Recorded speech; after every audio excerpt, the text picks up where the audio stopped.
오늘은 법인이 주택을 사면은 종부세가 중과세 된다. 오늘 작정을 하고 준비를 하셨다고 얘기를 들었습니다. 네, 기사 하나가 좀 이제 공동명의일지 또 단독명의일지를 선택해서 종부세를 이제 낼 수가 있다. 이런 어떤 내용이 나와 있거든요. 조몽기 세무사님 준비하셨잖아요. 또 네. 시뮬레이션을 통해 가지고 도대체 맞습니다. 법인이 개인에 대비해서 얼마만큼 많은 종부세를 부담하게 되는 부분인지. 네, 헌법 개정안 이후에 나온 이제 국회 기획재정위원회 의결 내용, 지금 바뀐 2021년도 귀속 이제 주택분에 대한 종부세 바뀐 어떤 세법을 가지고서 한번 계산을 해봤어요. 네, 안녕하세요. 슬기로운 세무탐구의 이상화 세무사입니다. 네, 안녕하세요. 슬기로운 세무탐구 조봉기 세무사입니다. 네, 오늘은 법인이 주택을 사면은 종부세가 중과세 된다. 법인뿐만 아니라 여러 가지 케이스에 대해서 오늘 작정을 하고 준비를 하셨다고 얘기를 들었습니다. 네, 기사 하나가 좀 자극적으로 나온 기사가 있어서 네, 그때부터 열심히 계속 봤다는 얘기가 있어요. 네, 그 기사를 보다가 이왕 이렇게 된 거 네. 한번 쭉 한번 훑어보자 해서 한번 다뤄봤습니다. 오늘 아주 유익한 시간이 될 것 같습니다. 네. 이 제목이 동아일보에서 나온 기사인데요. 네. 주먹구구 종부세 대책, 이번엔 단독명의자들 불만. 이런 제목으로 기사가 나왔어요. 네. 네. 요게 뭔가 했더니 이번 세법 개정안 때문에 나온 내용인데요. 네. 저기 내용을 보시면 아시겠지만은 종부세 개정안에 따라서요. 이 공동명의 1주택자 같은 경우에는 네. 이제 2021년도 이제 올해부터죠.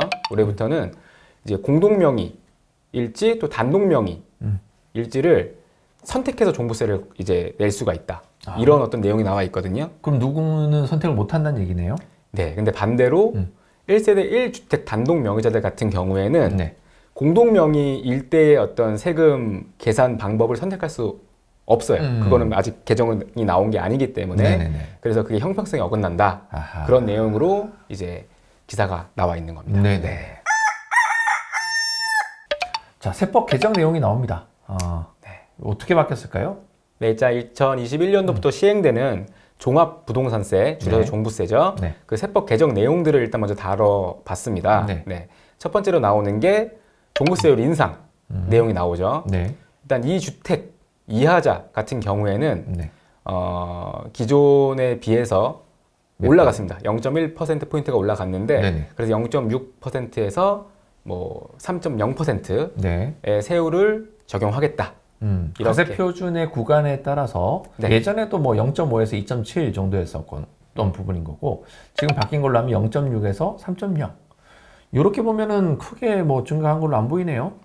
네, 근데 이제 주택 가격에 대해서 이제 과세라는 부분이기 때문에 네. 주택 가격이 크면 클수록 이 효과는 좀 차이가 많이 날 수도 있어요. 네. 근데 이제 조정 지역이라든지 아니면 3주택이라든지 네. 이렇게 되면 얘기가 이제 완전히 달라지네요. 네, 맞습니다. 그때는 거의 2배 더 과세하는 개념으로 보시면 되는데 네. 3주택 이상자 또는 조정 대상 지역에서 2주택을 가지고 가신 분들 같은 경우에는 1.2%에서 최대 6%까지 세율이 네네네. 인상이 됐습니다. 그리고 또 이제 법인에 대한 부분이 신설이 되지 않습니까? 네. 처음 제목에서도 저희가 이제 법인에 대한 종부세를 좀 언급을 드렸었는데 네네. 법인 같은 경우에는 최대 세율로 과세하겠다. 네. 단일 세율로 과세하겠다라고 이번에 개정이 됐어요. 그래서 법인 같은 경우에 2주택 이하인 경우는 3%, 그다음에 3주택 이상이거나 조정 대상 지역에서 2주택을 가지고 있는 경우는 네. 6% 단일 세율로 과세하는 것으로 바뀌었습니다. 안 그래도 어제 전화가 왔더라고요. 법인 법인 대표님인데 회사에 돈이 너무 많다. 그래서 주택을 좀 사보려고 한다. 쓸 데도 없고. 그래서 법인이 주택을 사시면 안 됩니다. 그랬더니 왜요? 세금이 너무 많다. 앞으로 정책 자체가 엄청난 중과세를 할 부분이기 때문에 종부세만 하더라도 이제 엄청난 문제가 될 것이다. 근데 안 하시는가 봐요. 왜 안 당장 근데 우리 또 조몽기 세무사님 준비하셨잖아요. 또 네. 시뮬레이션을 통해 가지고 도대체 맞습니다. 법인이 개인에 대비해서 얼마만큼 많은 종부세를 부담하게 되는 부분인지 네. 또 내용이 이제 기다리고 있겠습니다. 네. 네, 두 번째 세법 개정 내용부터 먼저 설명드릴게요. 네. 두 번째 나온 내용은 1세대 1주택자 같은 경우에는 세액공제 해주는 개념이 있어요. 그 중에 이제 첫 번째가 고령자 세액공제라는 개념이 있고요. 그 다음에 장기보유공제라는 게 있는데 이 고령자 공제율을 좀 더 올려줬습니다. 이건 좋은 네네네. 개정이죠. 그렇죠. 네, 좋은 개정으로 좀 더 올려주는 취지로 나왔고요. 그 다음에 고령자 공제와 장기보유 공제를 합산해서 합산 공제 한도가 있는데요. 네네. 기존에는 70%였는데 이것도 80%로 상향 조정 됐습니다. 결론적으로는 이제 젊은 사람들은 많이 내라. 이렇게 볼 수 있겠습니다. 네. 고령자들에 대해서는 1세대 1주택을 가지고 있는 고령자들이 이제 있을 것 같아요.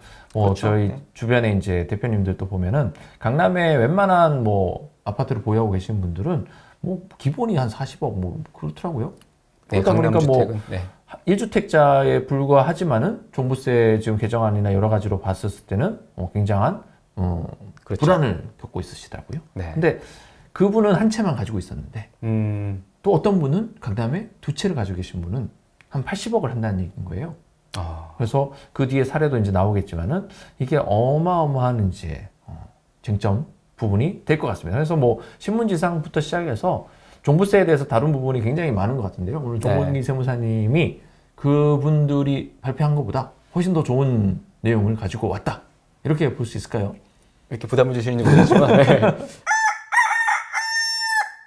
네, 일단 세 번째 개정 내용 네. 되게 중요한 부분인데요.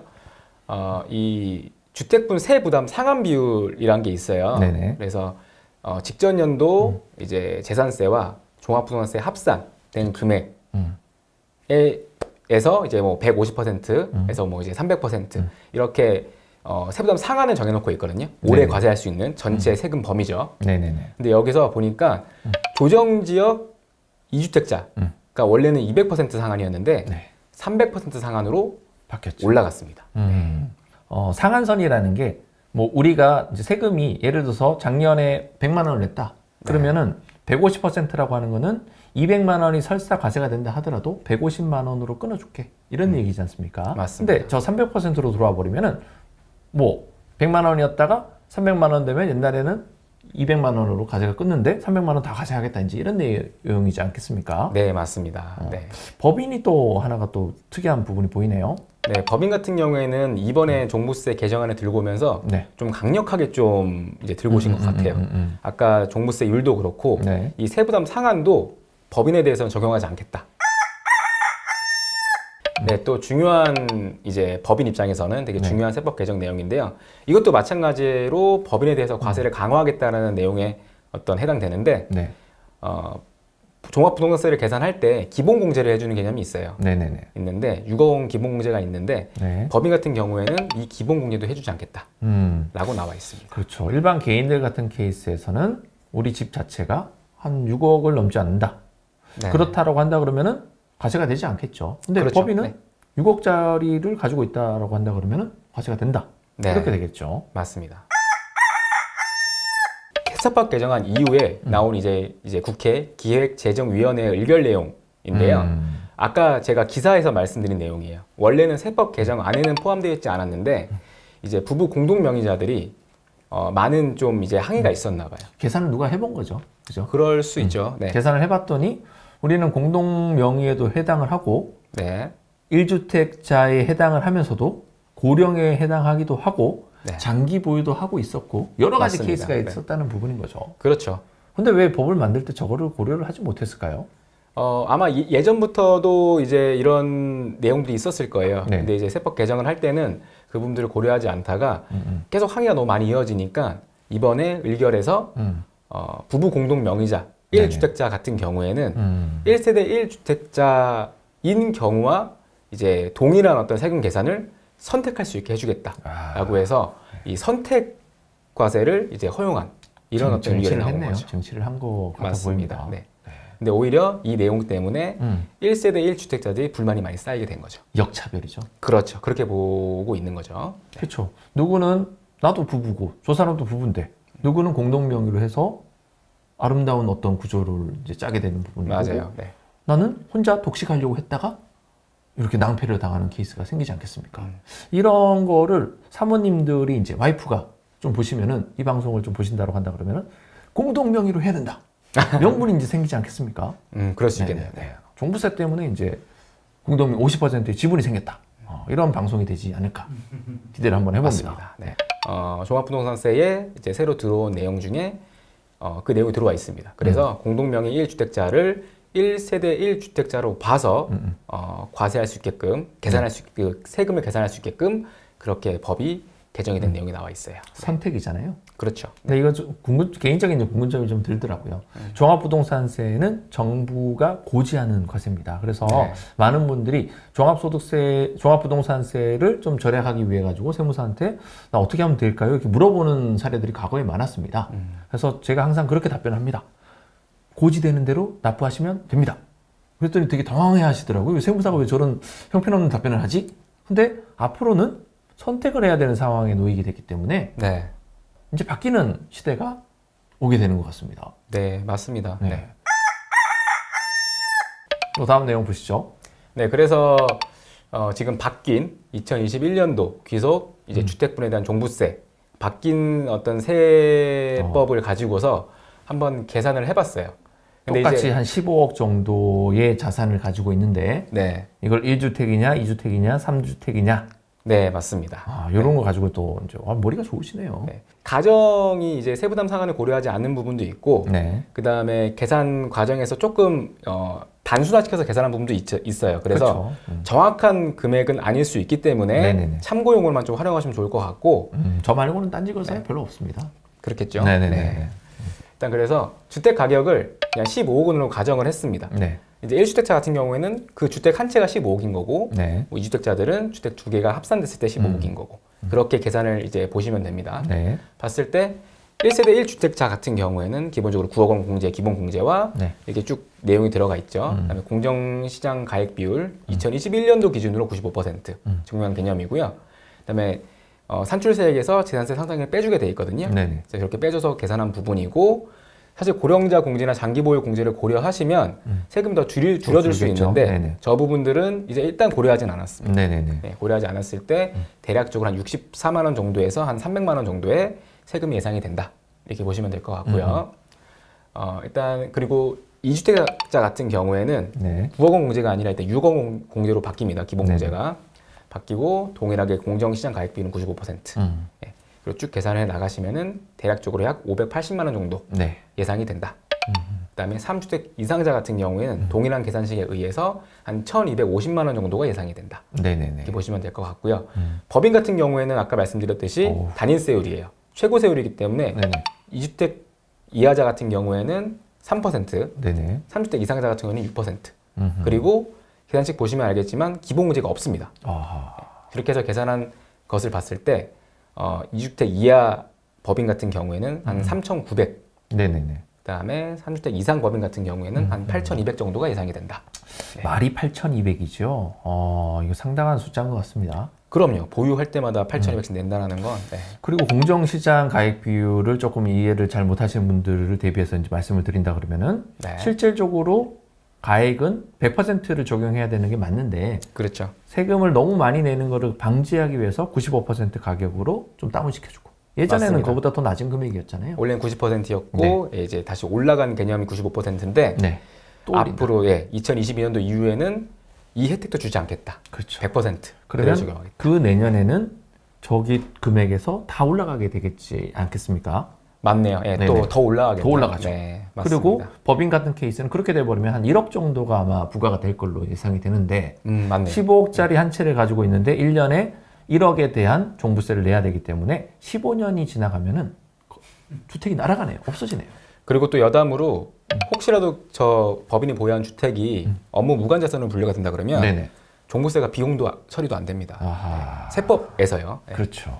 그런 그래서 부분도 고려하셔야 됩니다. 법인들이 주택을 가지고 있는 케이스에 대해서는 거의 뭐 보지도 못한 케이스지 않겠습니까? 이렇게 네. 좀 징벌에 가까운 세금에 해당할 것 같습니다. 맞습니다. 네네네. 네, 다음 계산해 본 거는 아까 기사화돼 있던 내용을 한번 좀 구체화 시켜봤어요. 네. 1세대 1주택 단독 명의자일 경우와 네. 공동 명의자일 경우에 어떻게 세금 차이가 있을 수 있을까? 네. 이것도 이제 단순한 가정을 위해서 주택 가격을 그냥 15억 원 정도로 네. 가정을 했고요. 그다음에 고령자 공제와 장기 보유 공제는 고려하지 않았습니다. 네네네. 이렇게 계산했을 때에 차이는 이제 기본 공제가 되겠죠. 네네. 9억 원과 6억 원, 6억 원 해서 12억 원 이 차이가 되는 부분인데 이렇게 계산했을 때에는 공동명의 1주택자가 한 세금이 2분의 1 정도로 줄어드는 그렇죠. 효과로 계산이 되고요. 혹시라도 고령자 공제와 장기보유 공제가 있다면 경우에 따라서는 1세대 주택자가 세금이 더 적게 나올 수도 있어요. 그렇죠. 네. 네네네. 근데 어찌됐든지 간에 공동명의로 가지고 계신 분들은 선택을 할 수 있으니까 맞습니다. 결론적으로는 공동명의가 무조건 유리한 구조로 나올 수밖에 없겠죠. 무조건이죠. 네네네. 네. 자, 명분이 생겼습니다. 공동명의 하자. 공동명의 하지 않으면 종부세 내다가 15년이면 건물이 다 날아간다. 물론 1주택자들은 그렇게 되지는 않습니다만은 남편분들이 이 방송을 보지 않을 가능성이 높기 때문에 웃기십시오. 네. 공동명의가 아주 유리하다. 이렇게 가닥을 잡아보면 어떨까 싶습니다. 맞습니다. 네. 준비한다고 고생을 오늘 아주 많이 하셨습니다. 네, 근데 저도 이거 공부하면서 많이 공부가 됐고, 네네네. 또 이제 앞으로 이제 상담이 오시는 분들한테 네. 어떻게 좀 대응해야겠다는 부분들도 그렇죠. 잘 준비가 돼 있기 때문에, 네. 근데 이제 여기서 하나를 더 이제 첨언을 드리자면은 종합부동산세 때문에 어쩔 수 없이 주택을 하나씩 이제 파셔야 되는 분들이 아마 생길 거예요. 그러면 양도소득세라는 걸 또 내야 되지 않습니까? 맞습니다. 네. 그러니 어떤 분들은 아빠가 좋아, 엄마가 좋아라는 질문을 계속 받고 있을 겁니다. 팔아야 되는 것인지, 보유를 해야 되는 것인지, 이 정권이 바뀌면 나아질 것인지, 네, 이런 부분에 대해서 참 고민이 많은 밤인 것 같습니다. 네. 이 문제를 잘 해결해 줄 수 있으시죠? 저도 계속 준비를 해서 더 도움이 될 수 있는 네. 그렇게 세무사가 될 수 있도록 좀 더 노력을 하겠습니다. 네. 오늘 방송도 유익하셨길 바라겠습니다. 자, 좋아요, 구독, 꼭 눌러주시길 바라겠습니다. 이상화 세무사였습니다. 네, 조봉기 세무사였습니다. 네, 감사합니다.